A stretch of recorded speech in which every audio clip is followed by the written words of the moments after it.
Okay, he's Mega here with another KLX140 Chronicles vlog. So, if you've been keeping up with the KLX140, I've been doing a lot of supermoto with it, supermoto races. It's a whole lot of fun. Whole lot of fun. Unfortunately, the KLX it's not very fast on the track, and so but we're gonna try to fix that today. So, if you remember, actually I haven't posted the video, but I will post it probably prior to this video. But I got this box with stuff from, I think, Indonesia is where it came from. Well, let me see. Yeah, this came from Indonesia. So, like I said, the KLX is a really popular bike in Southeast Asia, particularly like Thailand is where they manufacture it, and Indonesia. They love those KLXs down there.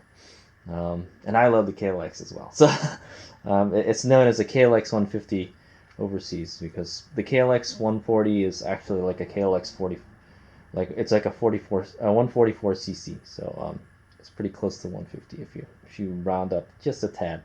But anyway, I bought this bore up kit about a year ago, and I haven't got the I have not been able to install it yet. I've just been lagging behind, procrastinating. So I got a race coming up in like 2 weeks, so I want to try to get this top end, put the new top end in the big bore. So hopefully that couple extra cc's will help me on the track, But so the purpose of this video is to so I noticed there's not a lot of videos on the KLX on YouTube, like doing stuff to it. So that's why I try to post as much stuff possible when I do work on the KLX. So to help the KLX community out. Okay, so Hades Mega is not the best engine builder in the world.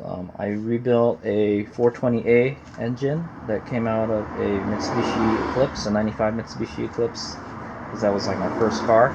I rebuilt that engine, and I didn't do a very good job of it. But this engine is a lot simpler than an inline 4. So I think Hades Omega can do it. It is air cooled, and yeah, it's air cooled, not oil cooled. Not water cooled. It's a very simple engine. So yeah. So all right. So let's get over So the focus of this part of the KLX 140 rebuild vlog is to properly gap the rings. We're going to prepare the piston, and we're pretty much going to install the piston rings onto the piston is what we're going to be doing. But to do that first is we need to set the ring gap. So so these are the ingredients that we got here. I've got my KLX 140 service manual. I will tell you the spec and everything. We'll go through everything step by step. So if you wanted to do this, all you'd have to do is watch this video, and you could probably do it. Yeah, I have a feeler gauge. This is very important for measuring the ring gap. A file to use for to file the rings if we need to. Some engine oil.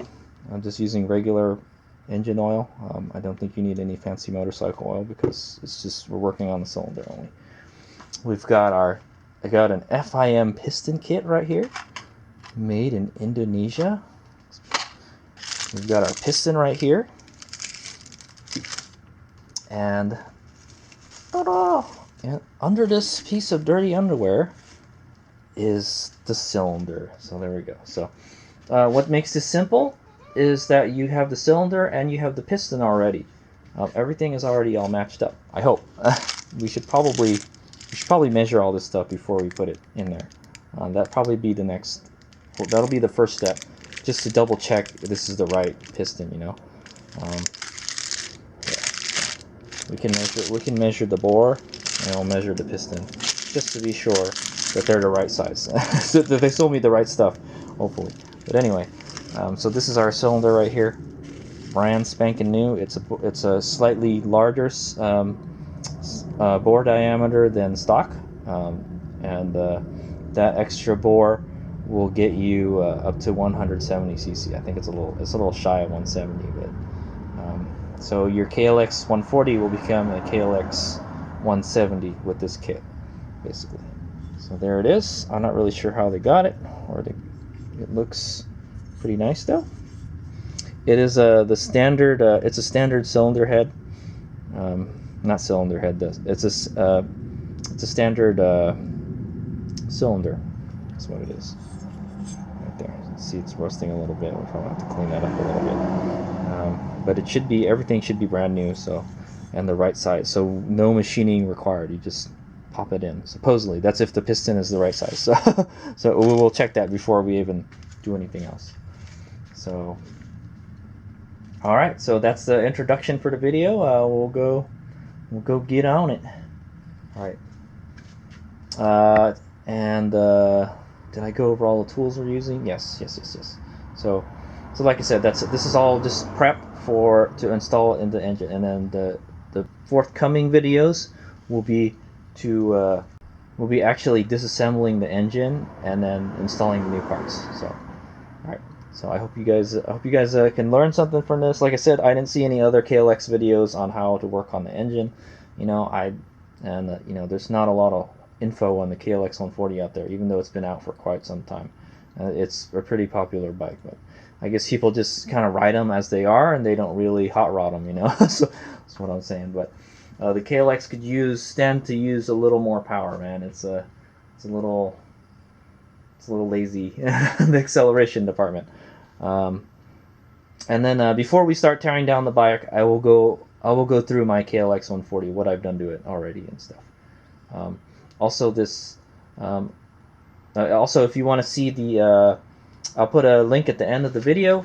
If you want to see what the whole engine kit looks like that I got from SX Parts, I think I got it for around $300 or $400. It's a pretty good deal for all the parts I got.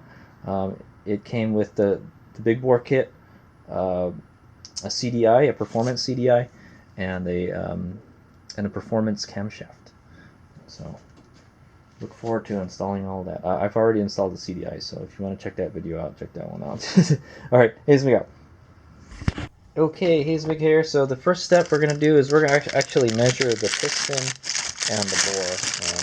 Just for reference, hopefully they give you the right piston. So to do that, I'm not really using the proper tool for this. I mean, I guess for the piston you can use this, but I'm using a digital caliper, courtesy of Harbor Freight. And so we're going to measure the piston and the bore. So just make sure it's clean for one thing, both ends. Make sure it's zeros. It's not. It's close. And the battery is low. You can tell because it's freaking blinking. This thing is forever on. All right. So first thing we're going to do is measure the piston. And it actually fits. It actually does fit the whole thing. So measure it from the top, I guess.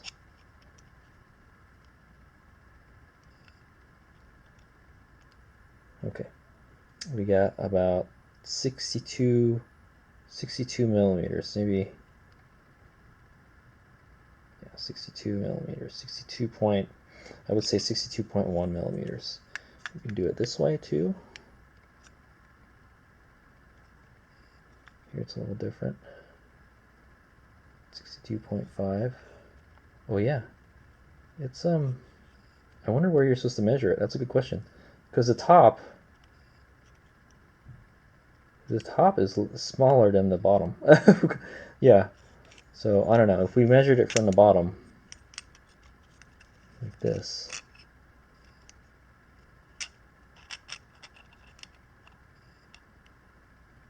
it's 62.5, so it's 62 and 62.5 is what I'm getting. From the top it's 62, and then the bottom is like 62.5. So we'll go write that down.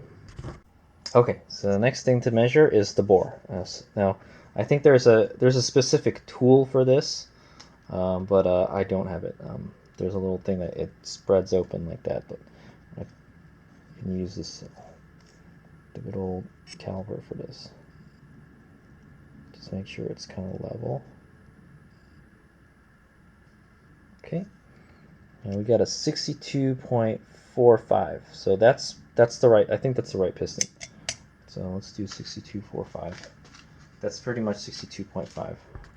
Okay, so just for reference sake, this is the KLX140 manual.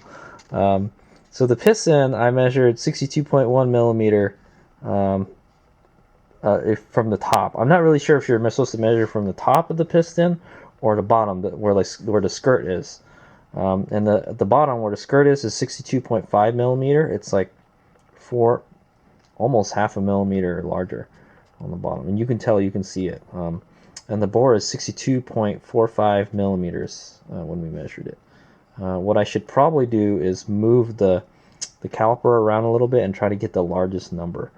And then so the clearance from the top to the bore is 0.35 millimeter, and then the bore is actually too the bottom is actually too big. But anyway, the piston to cylinder clearance is supposed to be only 0.024. It's 0.024 to 0.036. So we're like at the maximum right there. Yeah, we're at the maximum. So if we were to do it from the top, we'd be at the maximum clearance right there. So we're at 0.035 for the top. So I think you do measure it from the top, because if we did it from the bottom, there'd be like no clearance. So okay, so Hayes Omega tried to measure the piston and bore with the caliper, but I don't think I'm using the right tool.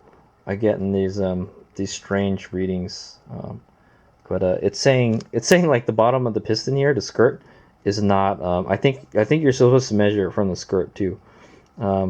Is like actually bigger than the bore of the cylinder, but it's not. So it fits in there just fine.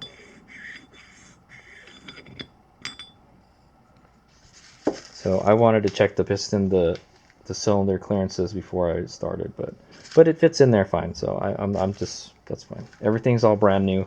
Hopefully they gave me the right piston, but I think so. But all right. So okay, the next portion we will go. We'll go take the piston rings out of the package. So we'll do. All right.